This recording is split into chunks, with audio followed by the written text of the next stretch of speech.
Bonjour, nous allons aujourd'hui essayer de décrypter ensemble ce que cachent les contrats dits électricité verte.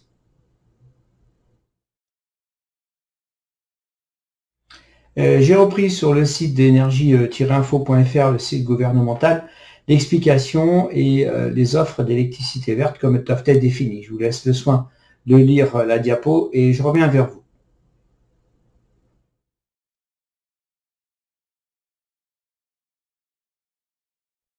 Nous allons reprendre en détail les termes de cette définition d'électricité verte. Donc, le terme d'électricité verte désigne l'électricité produite à partir des sources d'énergie renouvelables. Il y a donc 6 groupes d'énergie renouvelables qui sont déterminés ainsi: l'éolien, le solaire qui comporte le solaire photovoltaïque et le solaire thermique, l'hydroélectrique qui est l'énergie fournie par l'eau, la biomasse qui est l'énergie la plus ancienne que l'on utilise depuis très longtemps, issue des combustions des bois végétaux, déchets, etc.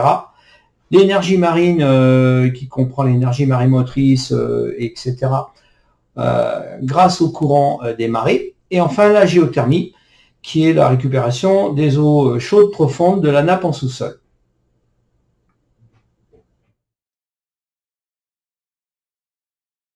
Le terme électricité verte est régi par un mécanisme de certification par ce qu'on appelle les GO, c'est-à-dire les garanties d'origine, et aussi par la certification de l'ADEME qui a mis en place un label Vert Volt. Ce label Vert Volt comporte deux niveaux, le choix engagé et le choix très engagé. Je vous laisse le soin de lire le slide afin que vous voyez la différence entre le Vert Volt et le choix engagé et très engagé.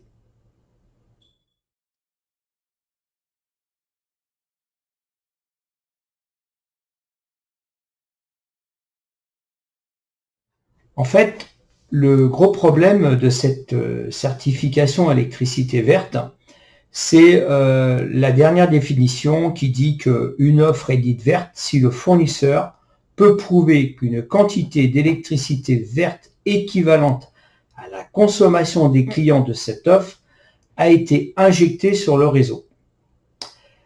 En fait, il faut savoir ce que ça veut dire. Ça veut dire qu'en gros, le fournisseur achète de l'énergie. Ça, il n'y a pas de problème. Il achète de l'énergie verte auprès des fournisseurs qui sont regroupés dans les 6 groupes que l'on a vus auparavant. Tout ça, c'est bien contrôlé. On est sûr que le fournisseur a bien acheté cette quantité d'électricité. Mais maintenant, on va se pencher sur le réel problème, c'est comment fait-il pour l'injecter chez vous? En fait, quand on regarde bien le texte, il y a marqué qu'il l'injecte sur le réseau et pas chez vous. Et c'est là qu'il n'y a pas de problème puisque le texte est bien légal, mais qu'il y a un problème de compréhension au niveau des gens, puisqu'ils pensent qu'en fait, ils consomment de l'électricité verte chez eux.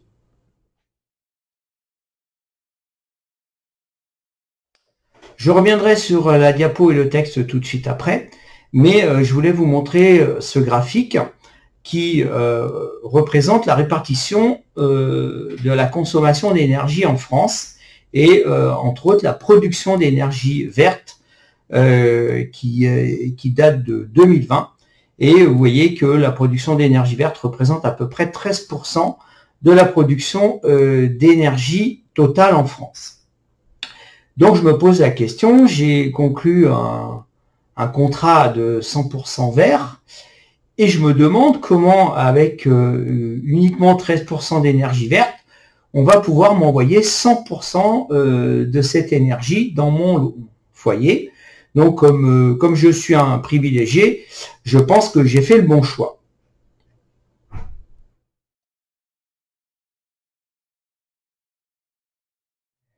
Mais en fait, en réalité, c'est un petit peu différent.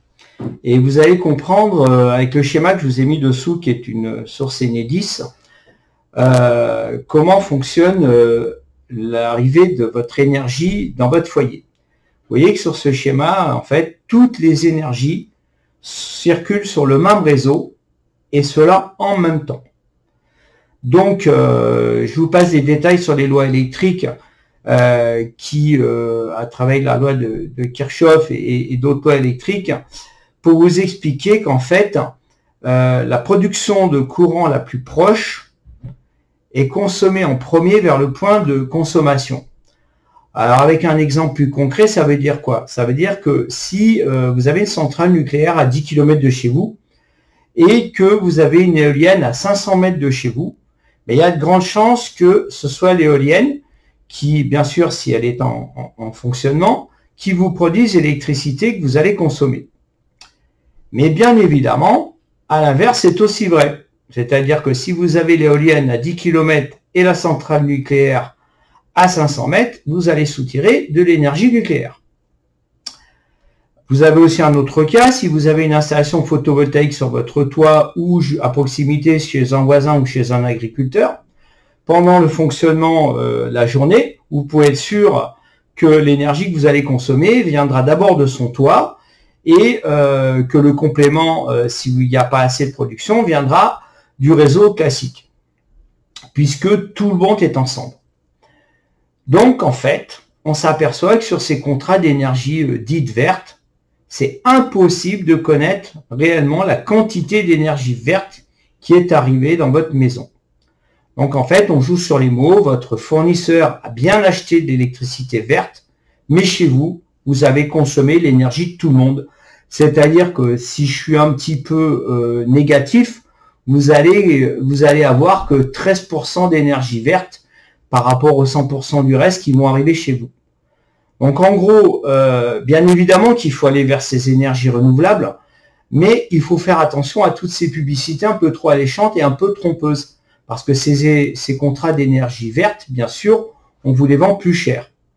Voilà, je vous remercie et n'hésitez pas à commenter.